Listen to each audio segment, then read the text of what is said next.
Hello everyone, this is Priyanka. In this video, we are going to understand about MHCT 5-year law exam. We will understand what needs to be prepared for that exam and how we can prepare for this particular exam. Though the actual dates are not being out, the tentative date for MHCT 5-year exam is being speculated as 16 September, but still there is no official confirmation to that. And also there's a limited time period window from 14th to 17th August in which you can again fill up the MHCT form if anyone has not filled up, or if you have already applied to this MHCT 5-year exam and there are certain areas or certain information that requires editing, you can do that. There are a couple of 3 to 4 points where between 14 to 17 August you can edit few of that information.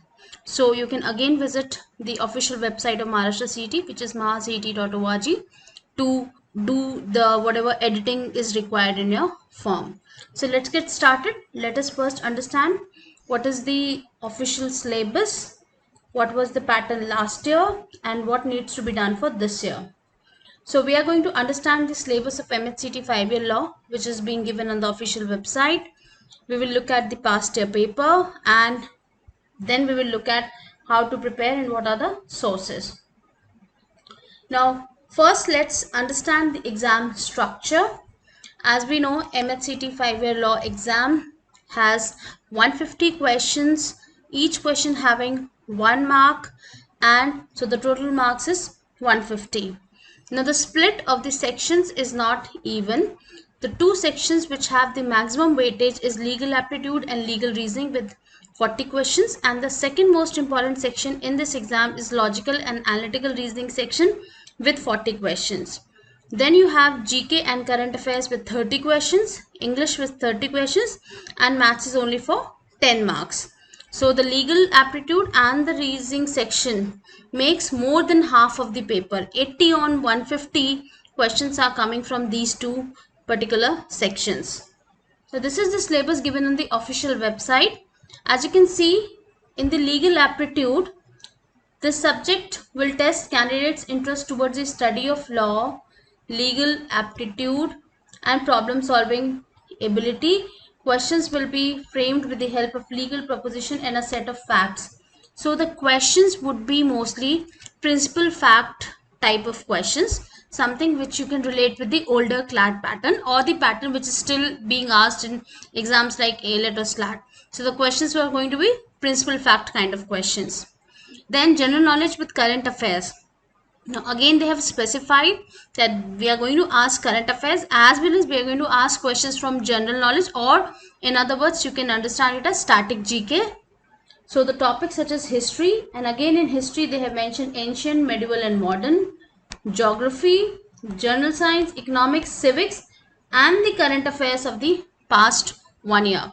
So you will have to pay equal attention to the current affairs of the last 1 year as well as you will have to do static GK. Logical and analytical reasoning. From last couple of years, this section predominantly is more about analytical reasoning, is heavily dominated by puzzles and arrangements, and the smaller topics like blood relations, directions, number series. And from logical reasoning, there are topics like syllogisms, assumptions, conclusions, those kind of those type of topics have been frequently asked in the logical and analytical reasoning, and close to 70 to 75% of this section is from analytical reasoning. So that is something, if you have not practiced enough earlier, you need to put more time to practice analytical reasoning. English, so they are focusing on vocabulary, and in vocabulary they are asking synonyms, antonyms, analogies. Then proficiency in English language is being tested through idioms and phrases, one-word substitution, sentence improvement and rearrangement, fill-ups. Then grammar has been asked in terms of error detection, common errors, spotting errors, then spelling mistakes. So that way the grammar has been checked. And comprehension, you can expect minimum 2 RC passages in the comprehension to check your comprehension. Okay, the basic mathematics, maths is only 10 marks, and again they have specified that we are going to ask something from the standard class 10th level kind of topics like arithmetic, profit loss, speed and time, mensuration, time and work, percentages. Those kind of basic arithmetic topics would be helpful. It would be helpful to revise those topics for this particular exam. Key points to remember: it's an objective or MCQ type question paper. 4 options. Now, there is no negative marking in Maharashtra CET. So, essentially, you should be attempting all the questions.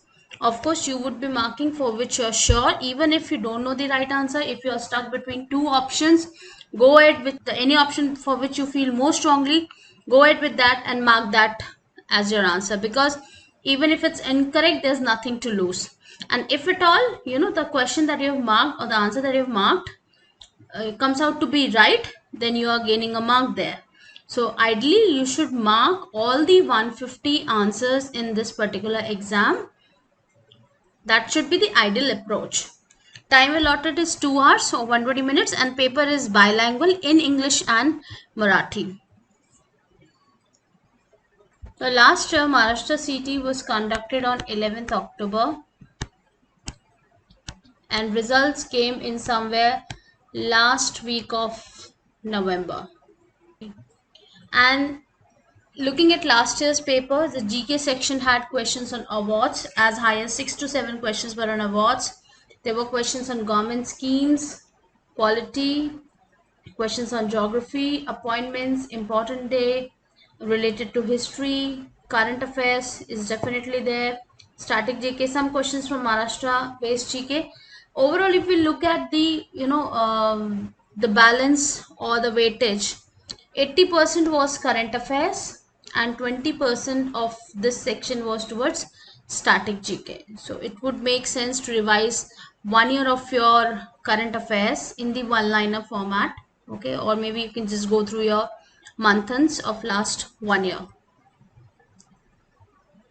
If we look at legal aptitude, all 40 questions were based on principal fact based reasoning.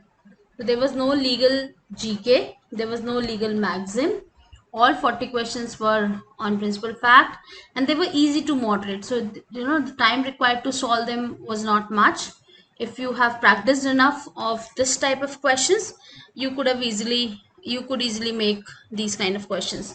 Not time consuming, as I said, pretty straightforward questions. So you need to have basic understanding of torts, contracts, criminal and constitutional law, which I'm sure you have gone through in your classes.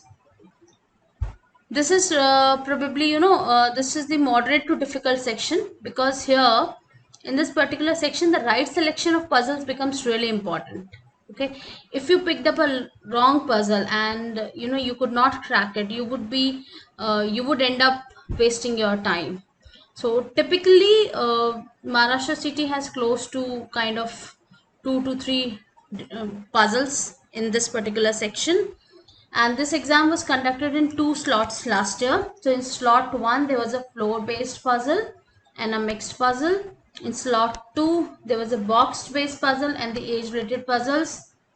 Then there was in both the slots, so there were questions on sitting arrangements, there was question on linear arrangement, then there were questions on inequality. This is probably a new topic in reasoning. Most of you might not have done this earlier, but I'll just go through it, that how to approach inequality questions. Input output is again a topic rarely tested in law entrance exams, but Maharashtra CT exam does test that. So again, if you can go back and spend some time on understanding how to approach input output questions, because they'll come up in a bundle, they'll come with a 4 to 5 questions.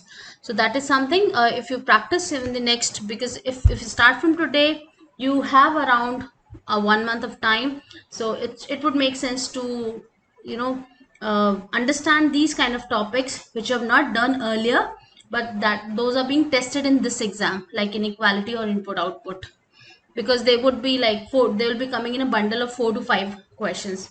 Coding, decoding and statement conclusion, they were asked in slot 2, and there were questions on directions, blood relations, syllogisms, 2 to 3 kind of questions on each. Then there were questions on arrangement of letters, symbols, and digits. 1, 2 questions on each kind.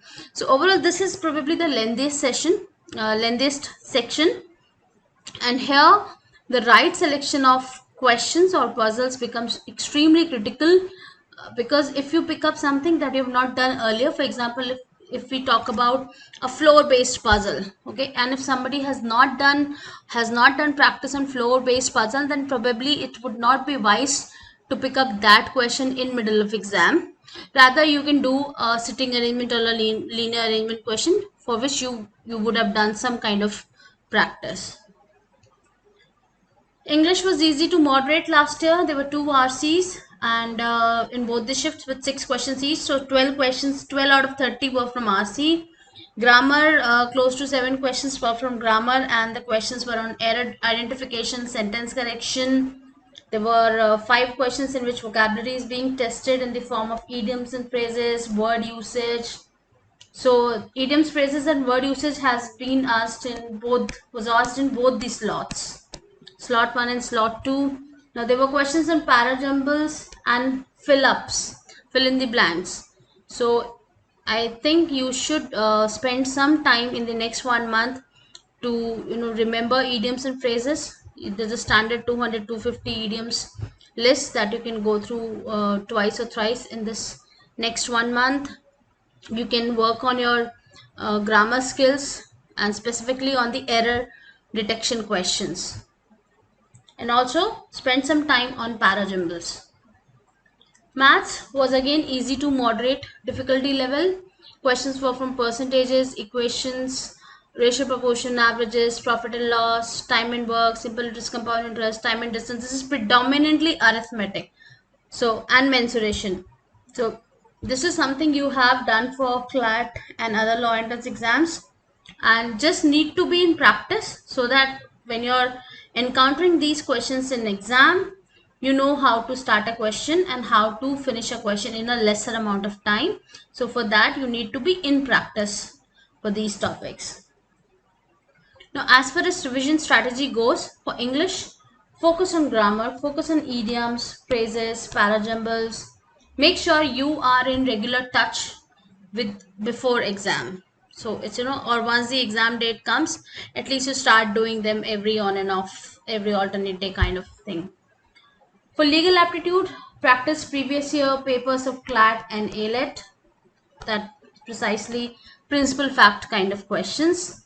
For GK, revise the current affairs of last 1 year, use your months here, and static GK, again refer to any source, and pay attention to geography, history, and polity. For maths, if you're through with the basic concepts of arithmetics, then you can continue with your revision and practice, so that you can crack these questions in a lesser amount of time in the exam hall. For logical reasoning, again, puzzles and arrangement, a lot of people feel they take a lot of time, but the time can definitely be reduced here if you are in a regular touch. So that means you need to practice a lot of puzzles and arrangements. With practice, what would happen? You would know how to start a particular question. Puzzles and arrangement is something which would require a lot of practice. So you have to make sure that in the next couple of days, every day, try and solve at least 2 to 3 puzzles and 2 to 3 sitting arrangement questions, and just make sure that there is enough variation in these puzzles and arrangements. Also, pay attention to the new topics which you might not have done earlier, like input, output, or inequalities. Learn the tricks of these topics. And of course, there are a lot of small topics which have which have couple of time saver tricks. For example, there are tricks in blood relations, there are tricks in number series, or coding, decoding, or for that matter, clocks and calendars. So go through them, because tricks you can only apply tricks when you are in touch with them. Okay, otherwise, if you have not practiced enough for applying those tricks, you might not be able to apply in exam hall.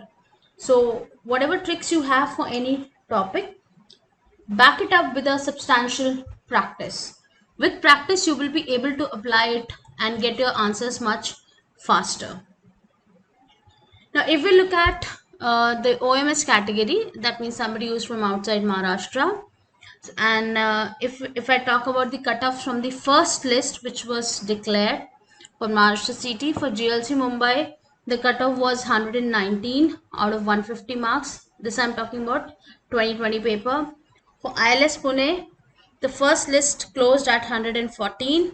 Praveen Gandhi closed at 111. Rizvi Mumbai and Firodia Pune both closed at 106 out of 150 marks. And this is the from the first list, and Maharashtra City usually releases 3 to 4 lists, so cutoffs would surely be going down.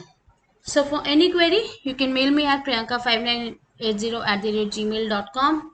Thank you. Thanks a lot. All the best for Maharashtra City. Bye bye.